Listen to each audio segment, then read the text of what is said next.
one of the things that I found most respectful about serving in this hallowed chamber is the collegiality that we have with our colleagues. And I remember during our orientation, the minority leader and the majority leader telling us that 80% of the time we'll agree on issues, and it's those 20% or so that we disagree that seem to get the spotlight, I would say.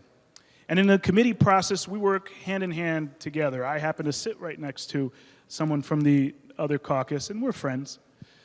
And yet I rise today because of some of the commentary that I've heard, and perhaps just to shed some light on what can happen in a state when you embrace all of their residents, right? And that requires me to tell you a little bit about my story. I was born in Brazil. At 3 months old, my aunt and uncle took me in and raised me as if I were one of their kids. Their kids were already grown, the youngest being 14, most of the others already out of the house. And whom I consider my father and mother, my father was a mid-level executive at a distributorship. My mother was a teacher. And when I was 7 years old, my parents lost everything. I mean everything, in an economic downturn. It was sink or swim. It was eat or starve, literally. And my family, my parents, in their mid-40s, decided that they wanted to come to a new land, try something new, and they came to America. That's the best decision that's ever happened in my life. Yes, we were undocumented. For a very long time, I was undocumented. But this country embraced us. My community in Danbury embraced us. And my parents weren't takers. They weren't abusers of the system. They followed the rules. Yes, they overstayed their tourist visas, but they paid their taxes, personal, property, sales. They contributed as often as they could. We didn't have much, but anytime there was a fundraiser or a food can drive, my parents participated in it. I have a distinct memory of 9/11 happening and how sad my father was, how angry he was that these people would do this to people who live in this country. And he would then contribute to every fundraiser that he saw that would benefit the victims' families. I remember him buying flag over flag over flag, the kind that you put on your car, on the window, because he wanted to show his American pride. And he was an American. But my dad taught me that to whom much is given, much is required. And just by the fact that we were living in this country, we needed to give back. We needed to serve others, to remember that perhaps while this wasn't our birth home, it's our home now, and we must respect it.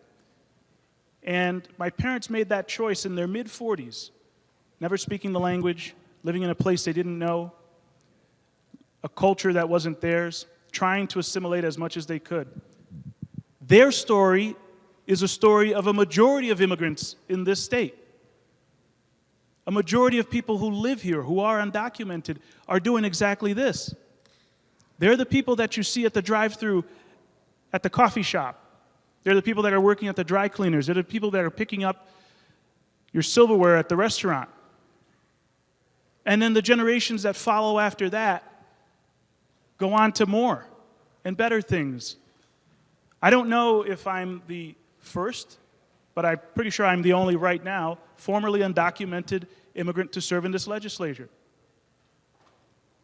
Recently, during Read Across America Week, myself and the mayor of Danbury, we went to one of our public schools and we read to a class, and there was a Q&A afterwards, and a little girl raised her hand, tears forming in her eyes, just as they are in mine right now, and said she was worried that at the end of the day when she'd go home, her mommy and daddy wouldn't be there. That pained me, pains me now. Earlier this morning before coming here, I was at my day job and a restaurant owner telling me that his business is down 70% because people are scared to go out. That impacts every one of us. Organizations out there average about 100,000 or so undocumented immigrants in our community. in our state.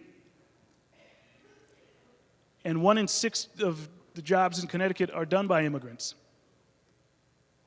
And what we're talking about is a majority of these people who are doing good. My father would be the very first one to tell everyone here, and he would say it when he was alive, that if anyone is here not doing what they need to be doing, disobeying the law, being convicted of a crime, then yes, perhaps they need to be deported.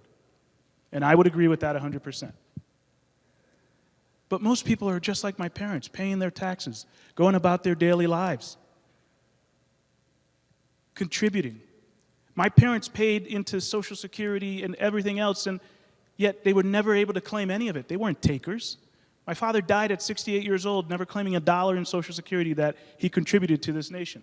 My mother is 71 years old. She lives in Brazil now. She's still not able to collect anything. A vast majority of these people are just like that.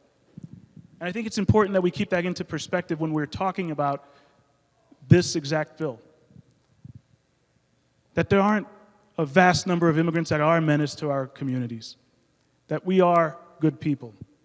And that when you embrace them, and you embrace them within our communities and the future generations that they have, they're the next doctors, they're the next entrepreneurs, they're the next lawyers, they're the next public servants, and yes, even they grow up to be state representatives someday.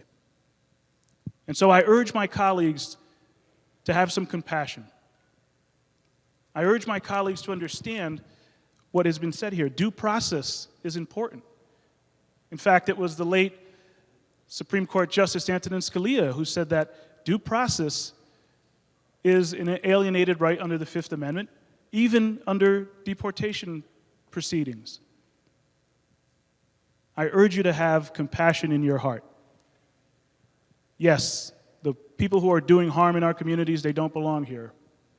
But the vast majority of immigrants are not doing harm in our community, and I urge you to consider that. Thank you, Madam.